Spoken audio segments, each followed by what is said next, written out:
Taitaa olla viimeisiä kesäpäiviä ajalla mopolla. 7 astetta oli lämpötila.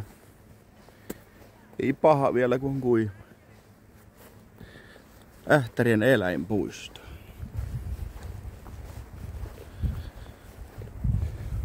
Täällä on hienoa paikkaa, täällä on mahtavat golfkentät ja muut, mutta ei kannata.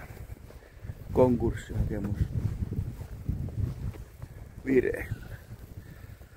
Hienot uimahallit ja puitteet on mahtavat, mutta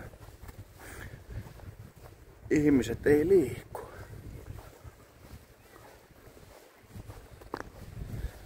Tää nyt käydä juomassa kahvit edes tuolla.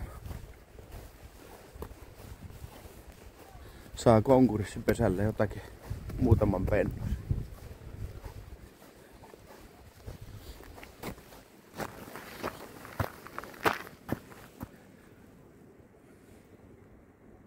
Täällä on kyllä hienot paikat, seikkailupuistoa ja kaikkea. Täällä löytyy elokuvateatteria.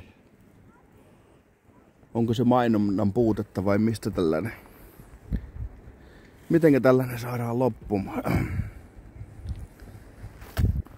Eihän tää voi loppua, kun täällä on niin hienot systeemi.